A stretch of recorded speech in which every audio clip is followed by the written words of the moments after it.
23 మంది గెలిచాం. జనసేన లేరు, బీజేపీ లేరు. కానీ ఆ 23 మందిని గెలిచినాక ఇదే అసెంబ్లీకి వస్తే వాళ్ళు ప్రవర్తించిన తీరు మీరు చూస్తే చాలా బాధాకరంగా ఆ రోజు పనిచేసే పరిస్థితికి వచ్చారు. ఆ రోజు ఒక్క విషయం మీరు చూస్తే, నేను కూడా ఇదే హౌస్లో చాలా బాధపడిన సందర్భం రోజు ఉంది. మెంబర్స్ అందరం ఉన్నాం. నన్ను గురించి, నా కుటుంబాన్ని గురించి ఇష్టానుసారంగా మాట్లాడితే కనీసం యాక్షన్ తీసుకోవడానికి నాకు మైక్ ఇవ్వమని అడిగాను. మేము నిరసన తెలియజేసి ఎడతామని మైక్ అడిగితే మైక్ ఇవ్వలేదు. ఇవ్వకుండా మీరు చూస్తే మామూలు సంఘటన కాదు. ఆ రోజు నేను ఒక మాట చెప్పాను, ఇది గౌరవ సభ కాదు, మీరు నాకు మైక్ కూడా ఇవ్వడం లేదు.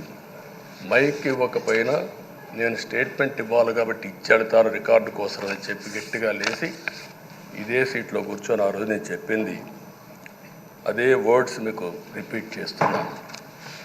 నేను స్టేట్మెంట్ ఇవ్వాలనుకున్నాం, మీరు మైక్ ఇవ్వకుండా చేశారు. అయినా నాకు బాధ లేదు. మళ్ళీ చెప్తున్నా, ముఖ్యమంత్రిగానే ఈ హౌస్కు వస్తాను తప్ప అదర్వైజ్ రాజకీయాలు అవసరం లేదు. ఇది ఒక గౌరవ సభ కాదు.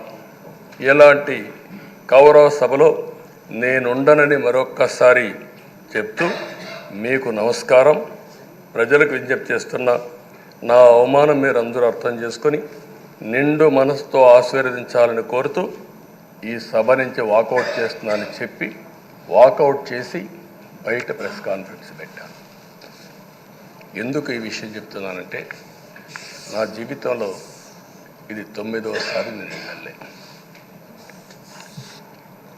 ఈ రాష్ట్రంలో తెలుగు జాతిలో నాకు వచ్చిన అవకాశాలు ఏ నాయకుడికి రాలేదు. 14 సంవత్సరాలు ముఖ్యమంత్రిగా పనిచేశాను. ఇప్పుడు మళ్ళీ ముఖ్యమంత్రి అయ్యాను. 15 సంవత్సరాల పొజిషన్ పార్టీ లీడర్గా పనిచేశాను. కానీ తిరుపతిలో నా పైన దాడి జరిగింది. 24 క్లేమోర్ మైన్స్ నా మీద బ్లాస్ట్ చేశారు. ఆ రోజు కూడా నా కళ్ళలో నీళ్ళు రాలేదు. మొట్టమొదటిసారిగా ఎలాంటి సంబంధం లేని నా సతీమణి పైన ఆరోపణలు చేశారు. ఆ ఒక్కరిపైన కాదు, ఈ రాష్ట్రంలో ఆడపడుచులందరిపైన, గౌరవంగా బ్రతికే ఆడబిడ్డలందరినీ అవమానం చేయడం, సోషల్ మీడియాలో పెట్టడం, క్యారెక్టర్ అసాసినేషన్ చేయడం, ఇలాంటి చాలా సంఘటనలు జరిగాయి. దానికి పరాకాష్ఠగా ఆ రోజు శాసనసభ్యులు కానీ, కొంతమంది అయితే భవానీ శాసన సభలో సభ్యురాలుగా ఉండి ఎన్నో పోస్టింగ్స్ పెట్టే పరిస్థితికి వచ్చారు.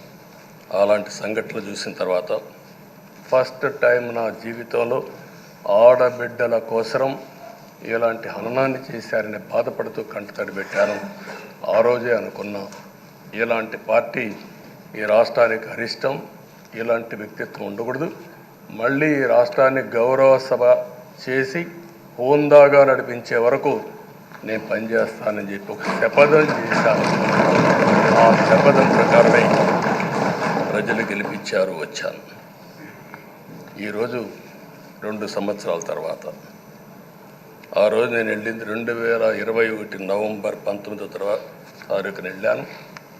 నిన్న మీ అందరి ఆశీస్సులతో, ప్రజలందరి యొక్క ఆమోదంతో ఈ సభలోకి ఎంటర్ అయ్యాం.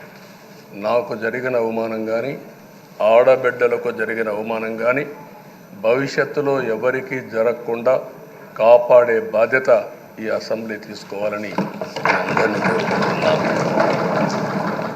నా గౌరవాన్ని కాపాడిన ప్రజానీకానికి మరొకసారి మనస్ఫూర్తిగా ధన్యవాదాలు, అభినందనలు.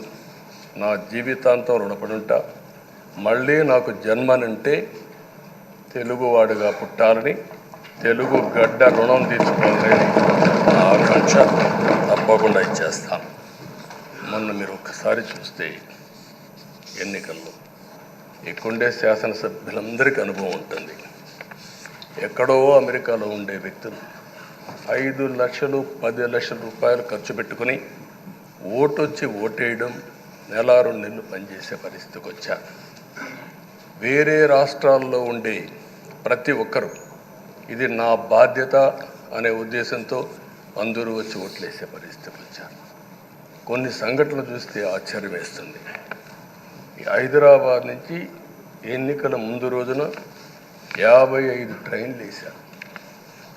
55 ట్రైన్లో ఫుట్పాత్లపై నిలబడుకొని వచ్చారు.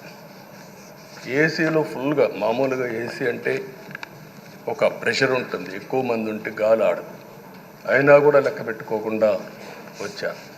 వీళ్ళందరినీ మనం పిలిస్తే రాలా, మనం ఆర్గనైజ్ చేస్తే రాలా. కానీ ప్రజలు గెలవాలి, ఈ రాష్ట్రాన్ని కాపాడుకోవాలని పిలిపించాం. ఎన్డీఏ, పవన్ కళ్యాణ్ గారు, బీజేపీ, తెలుగుదేశం ముగ్గురం కలిసి దాంతో స్పందించి పెద్ద ఎత్తున ప్రతి ఒక్కరూ మా బాధ్యతను వచ్చారు.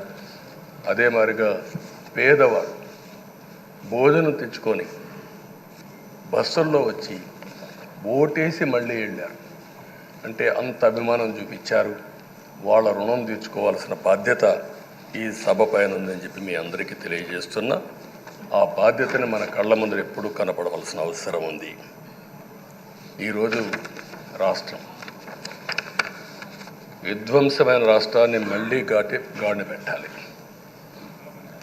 మంత్రులందరం ప్రమాణ స్వీకారం చేశాం, పవన్ కళ్యాణ్ గారు అందరం కూడా చేశాం. కానీ ఈరోజు ఒక్కసారి ఆలోచిస్తే ఎక్కడున్నామో తెలియని పరిస్థితి, ఎంత అప్పు ఉందో తెలియని పరిస్థితి, చాలా సమస్యలు ఉన్నాయి. అయితే ప్రజలు మంచి ఎమ్మెల్యేలు ఎన్నుకున్నారు.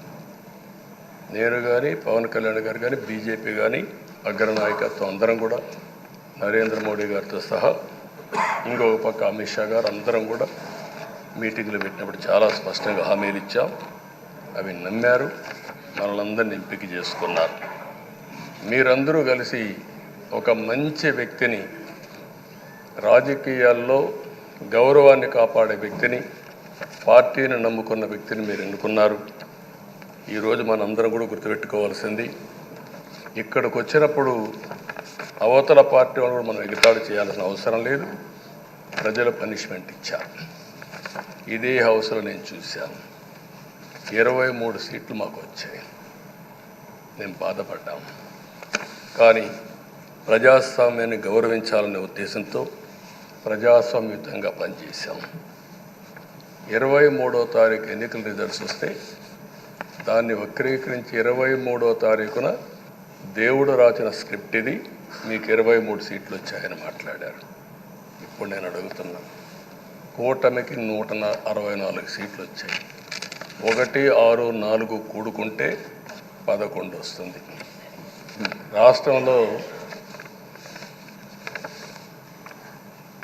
దగ్గర 1631 రోజులు అమరావతి రైతాంగం ఆడబిడ్డలు ఉద్యమం చేశారు. ఆ 4 నెంబర్లు కలుపుకుంటే 1, 6, 3, 1 కలుపుకుంటే 11 వస్తుంది. అంటే ఇది కూడా భగవంతుడి స్క్రిప్ట్ అయినా కూడా నేను మాట్లాడడం లేదు, నేను కామెంట్ చేయడం లేదు. ఈరోజు ఉంటే వాళ్ళకు కూడా అర్థమయ్యేది. వాళ్ళు ఉండకుండా పోవడం అనేది వాళ్ళ పిరికితనం తప్ప ఇంకోటి కాదని చెప్పి కూడా నేను మీకు తెలియజేస్తున్నా. అయితే నేను ఇక్కడుండే సభ్యులను కూడా మిమ్మల్ని కోరుతున్నా, మనం ప్రజా సమస్యలపైన దృష్టి పెట్టాలి తప్ప వీళ్ళ మీద కాదని చెప్పి కూడా నేను మీకు తెలియజేసుకుంటున్నాను. ఆ రోజు పవన్ కళ్యాణ్ గారిని అసెంబ్లీ గేటు కూడా తాకనీయం అని పెద్ద పెద్ద డైలాగులు చెప్పారు. 21 సీట్లలో పోటీ చేస్తే 21 సీట్ని గెలిపించారు.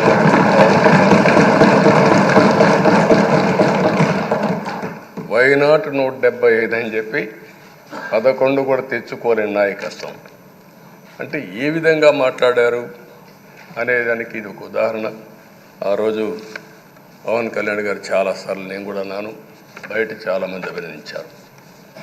ఎక్కడ తగ్గాలో తగ్గడం, ఎక్కడ గెలవాలనో గెలవడం నేర్చిన వ్యక్తి పవన్ కళ్యాణ్ గారు. ఈరోజు మనందరం కూడా గుర్తుపెట్టుకోవాల్సింది,